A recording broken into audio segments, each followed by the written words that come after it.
देखा जाए तो इंडियन डेमोक्रेसी को लेकर ऐसी भविष्यवाणी और भी देशों के बड़े बड़े थिंकर्स और राइटर्स के द्वारा किए जा रहे थे, क्योंकि आजाद भारत के लोकतंत्र में इतनी डाइवर्सिटी थी कि उसमें एक देश और उसके लोकतंत्र का सरवाइव करना बहुत मुश्किल माना जाता था। लेकिन पंडित नेहरू भी चले गए, उनके नक्शे कदम पर चलने वाली इंदिरा गांधी भी चली गई और आज आजादी के बाद 7 दशक से ज्यादा का समय बीत गया है, लेकिन भारत के लोकतंत्र ने समय के साथ अपनी जड़ें और गहरी कर ली हैं। और दोस्तों, ये इतनी गहरी हो गई हैं कि उसे उखाड़ पाना नामुमकिन है। साथ ही गहरी होती जड़ों के अलावा डायनेमिक डेमोक्रेसी ने 8 दशक में न सिर्फ खुद को इवॉल्व किया है, बल्कि दुनिया के और देशों के लिए एक बेंचमार्क भी बना है।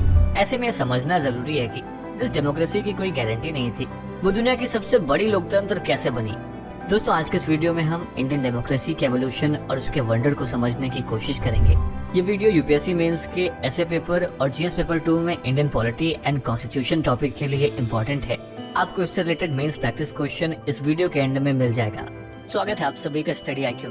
अनुराग पांडे नाम है हमारा, और ऐसी तमाम लेटेस्ट वीडियोस की अपडेट के लिए आप मेरे सोशल मीडिया हैंडल से जुड़ सकते हैं। दोस्तों, यूपीएससी की डिमांड है इंटरलिंकेजेस और इन डेप्थ आर्ग्यूमेंट्स, जो कि इस केस स्टडी में दिए गए हैं। आप इसको देखने के बाद एफर्टलेसली इस टॉपिक पर यूपीएससी मेंस का आंसर लिख पाएंगे। दोस्तों, इंडियन डेमोक्रेसी का सबसे बड़ा वंडर उसकी स्टेबिलिटी रही है, जो ओवर द पीरियड और इवॉल्व हुई है। आप अगर पर कैपिटा इनकम को देखेंगे तो दुनिया की 5th लार्जेस्ट इकोनॉमी होने के बावजूद भी पर कैपिटा इनकम के मामले में इंडिया की पोजीशन 190 देशों में 147th है, जो कि डेमोक्रेसी की ट्रेडिशनल थियरी से बिल्कुल अलग है। आमतौर से ऐसा माना जाता है कि वही डेमोक्रेसी जिंदा रह सकती है जहां के सिटीजन्स की पर कैपिटा इनकम बहुत बेहतर हो, और ऐसा इसलिए होता है क्योंकि जब तक उनकी लाइफस्टाइल और थिंकिंग पैसों की कमी और पॉवर्टी की वजह से बेहतर नहीं होगी, तब तक उस देश में लोग डेमोक्रेसी को फॉलो नहीं कर पाएंगे। जबकि इंडिया के लोगों ने बढ़ती जनसंख्या के बावजूद इस समस्या को अपनी डेमोक्रेसी का भार नहीं बनने दिया है। देखा जाए तो इसी वंडर ने over the period Indian democracy को अलग तरीके से शेप किया है।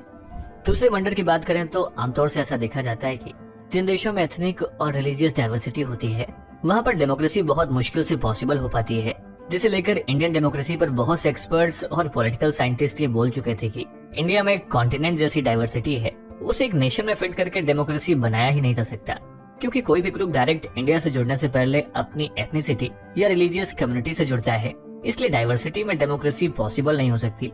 अगर कहीं पर ऐसा होता भी है तो वो एक स्पेसिफिक काइंड ऑफ डेमोक्रेसी होगी, जिसमें पहले से हर एथनिक और रिलीजियस ग्रुप के रिप्रेजेंटेशन और पावर शेयरिंग की गारंटी को इंश्योर किया जाता है, जिसे कंसोशिएशनल डेमोक्रेसी कहा जाता है। दोस्तों, यहीं पर इंडियन डेमोक्रेसी आपको और हैरान करती है, क्योंकि बहुत ही साफ है कि इंडिया में कंसोशिएशनल डेमोक्रेसी का कोई भी कॉन्सेप्ट नहीं है।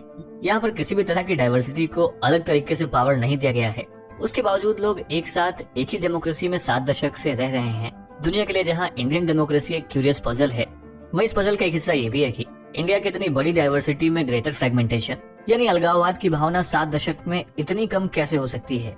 दोस्तों, आपको बताएं कि 1989 से 90 का समय ऐसा था जब देश में लोगों के बीच अलगाव की भावना पनपी थी। लेकिन सरप्राइजिंग बात यह है कि उस टाइम पे सिर्फ 3.5% ऑफ इंडियंस के मन में ही इंडियन डेमोक्रेसी से अलग होने यानी कि प्रो सेसेशन फीलिंग देखने को मिली थी, जो समय के साथ और इंडियन डेमोक्रेसी के इकोनॉमिक डोर ओपन होने के साथ ही खत्म होती देखी गई।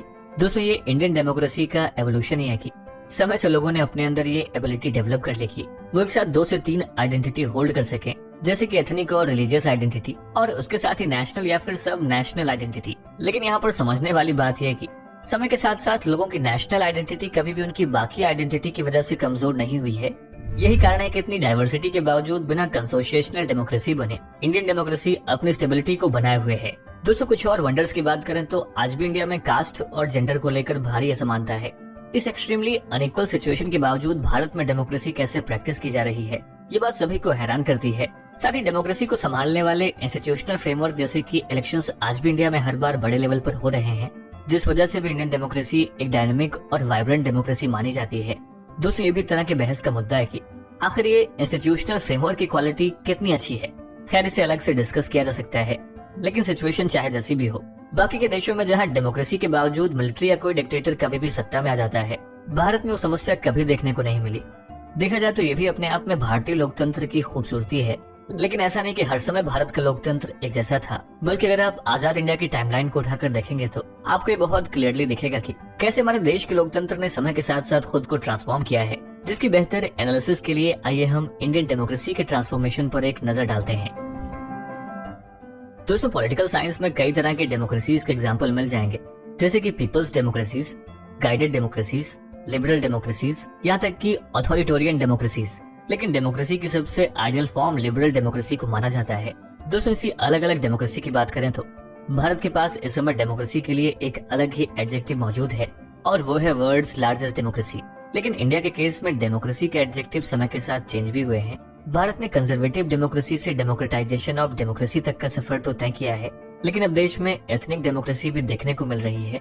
दोस्तों, अगर शुरुआत से देखें तो 1950s में इंडिया के एक डेमोक्रेटिक देश बनने के साथ ही साथ देश में एक तरह की कंजर्वेटिव डेमोक्रेसी ने जन्म लिया, जिसमें जनता के पास सरकार चुनने का तो अधिकार था, लेकिन अपने सोशलिस्ट अप्रोच की वजह से पीएम नेहरू ने देश की प्रोग्रेस को ध्यान में रखते हुए पूरे तरीके से लिबरल डेमोक्रेसी को कभी भी सपोर्ट नहीं किया, जिसके चलते देश में लाइसेंस राज और क्लोज्ड इकोनॉमी जैसी समस्या समय के साथ बढ़ती गई। लेकिन देश में नेशनलाइजेशन की भावना को मजबूत करने में पीएम नेहरू ने 5 ईयर प्लान लाकर बहुत बड़ा काम किया, जिससे शुरुआत में स्टेट्स के पास उतना पावर नहीं था जितना कि अभी है। फिर इसी के चलते सेंट्रल गवर्नमेंट के साथ कोऑपरेटिव फेडरलिज्म को बढ़ावा मिला। साथ ही देश में गरीबी और भारी असमानता को दूर करने के लिए बहुत सी प्राइवेट प्रॉपर्टीज और जमींदारों की जमीनों को किसानों को बांटने पर भी इंडियन डेमोक्रेसी को कंजर्वेटिव माना गया। लेकिन दोस्तों, उस टाइम देश में गरीबी इतनी ज्यादा थी कि पंडित नेहरू के लिए कंजर्वेटिव डेमोक्रेसी को गरीब लोगों ने अपने हित में समझा और प्रधानमंत्री नेहरू 1947 से जब तक जिंदा रहे तब तक देश के प्रधानमंत्री बने रहे। 1952, 1957 और 1962 के चुनाव में भी कांग्रेस को सफल जीत मिली, जिसके चलते देश में कोई दूसरी पार्टी उतनी बड़ी पार्टी नहीं बन पाई। देखा जाए तो उनके बाद इंदिरा गांधी का भी अप्रोच सोशलिस्ट ही था। पीएम इंदिरा गांधी ने भी देश से गरीबी हटाओ और इकोनॉमिक इक्वलिटी को प्रायोरिटी दी। दोस्तों, इसलिए उस टेन्योर को भी कंजर्वेटिव डेमोक्रेसी में कंसीडर कर सकते हैं। लेकिन इस दौरान उन्होंने बहुत से इंस्टीट्यूशन को रेगुलेट करके लोकतंत्र के लिए खतरा भी पैदा कर दिया था। इसलिए इंदिरा गांधी के दौर का लोकतंत्र और पंडित नेहरू के दौर का लोकतंत्र कंजर्वेटिव होते हुए भी अलग था।